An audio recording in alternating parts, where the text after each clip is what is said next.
Well, good morning, Melbourne. It is just gone 17 to 8. Miles Smith there. You're on the air with Jason Lauren. Clint's here as well. Very special one of these today.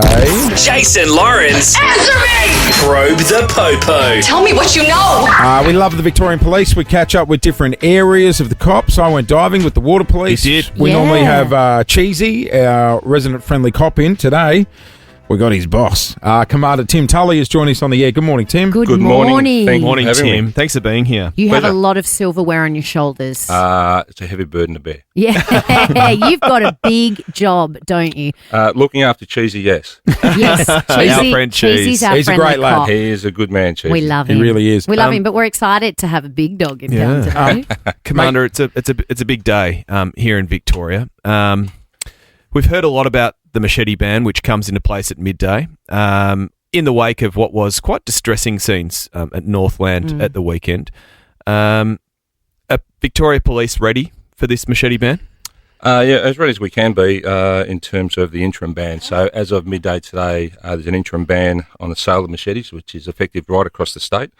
That's a complete ban on the sale of machetes from midday, as I said. It's certainly an interim ban until the permanent legislation is introduced and permanent ban comes into effect on the 1st of September. What would be the difference then when the permanent ban comes in? Certainly the legislation comes into effect on the 1st of September. So the interim ban, we hope, will choke the immediate supply of machetes and hopefully prevent some of those getting out into onto the street at the moment, Right. in preparation for the legislation that's introduced on the 1st of September. So as police officers, does this just give you an extra thing to do to go around to all those stores that are selling them and make sure they're doing the right thing and they're not selling them? My understanding is that the enforcement in that space, if we have retailers that are selling machetes in defiance of the interim ban, that will be something for the Consumer Affairs Task Force to look into. So the enforcement activities will be carried out by them. But that certainly will not stop the police looking or continuing to target people who are carrying machetes. So it's not police going door to door. It's going to be Consumer Affairs Victoria, is it? Absolutely. Which is good because you have enough on your plate. You don't need to be policing what's happening in retail stores. Yeah, and that's correct. And certainly we will assist where we can, but it's Consumer Affairs Task Force that we're looking at that. Do we think this is going to make a difference? I hope it will make a difference, and certainly anything we can do to choke the supply and stem the supply and flow of machetes or, large edged weapons out onto the street is a step in the right direction. Because when we see things like what happened at Northland, and you hear stories about it being a 15-year-old kid or a 16-year-old kid, are those kids currently allowed to go into a retail store and buy a machete? No. So I mean, so they've got them. They've acquired them illegally anyway. Yeah, absolutely. So is this the right step forward? Look, it is a step in the right direction in terms of trying to stem the flow.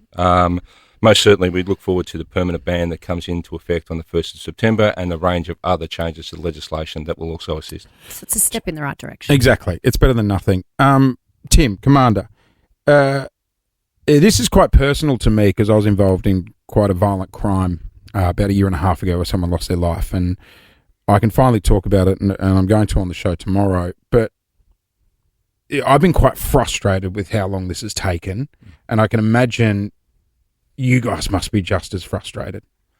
Look, why don't things get turned around quicker? Look, it's a good question. I suppose with any issues, there are a number of factors and issues that need to be considered before we make wholesale changes to legislation.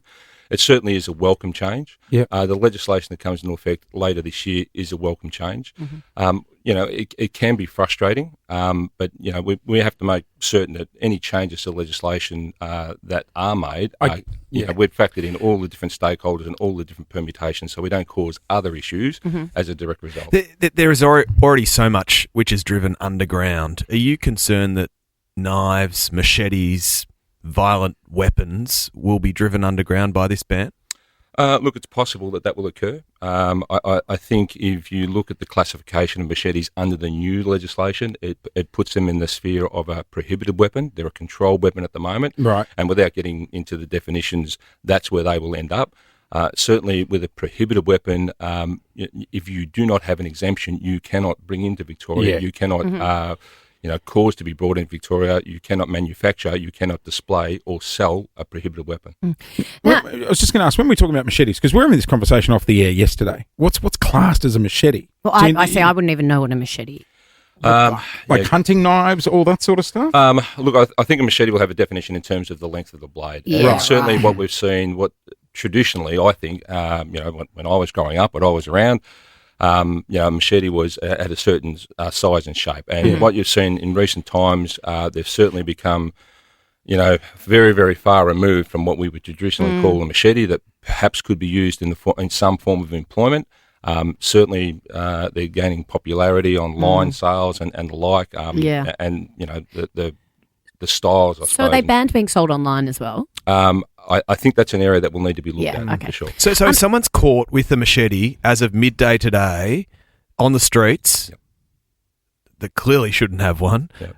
What happens? What recourse do you have? All right. So if someone today is found in possession of a machete on the streets, it is still a controlled weapon, and they must have a reasonable excuse to actually do that. So they must carry it in a secure manner that is consistent with the lawful excuse. So a lawful excuse will be lawful employment. Yep. It could be a sport or a lawful recreation, or it could be a legitimate display or collection. It is most certainly not for self-defense. 'Cause we That saw is it- not a And lawful excuse. can you arrest someone for having someone, or do you confiscate it if they've got it for the wrong reasons? What powers do the police So have? certainly there may be arrest powers there. Certainly we can confiscate that. Certainly there are some search powers, so we need to believe on reasonable grounds that someone is in possession. There are other powers in terms of any search warrants that we may have, or if it's in a designated area where we can actually search without reasonable grounds. And this is first type of the first ban of its type in Australia. Remember the gun amnesty going back into the 90s? Is this akin to the gun amnesty?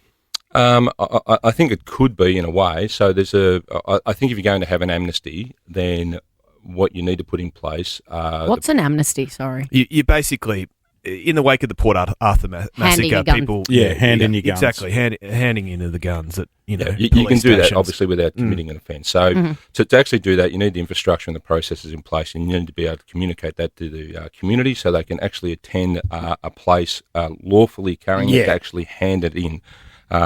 Certainly, we don't want people, at the moment walking into police stations with machetes and things like that. We need, some. You need a plan. And it must be hard for you guys when things like this come in so quickly, because there's been some criticism of the Victorian government that this is a knee-jerk reaction and it's a band-aid and it's actually putting the police under more pressure. Look, I think it's in our nature to pivot in terms of the changes that come in as best we possibly can. We understand that these things take time, but again, I think the ban today is a step in the right direction at least. Well, Tim, you guys are working around the clock, and I know you're spread thin already. Thank you for the job you guys do. Yeah, you do an amazing job. Thank you very much. And just quickly, it must be frustrating when I'm outraged that these kids that were allegedly in this fight at Northland were out on bail.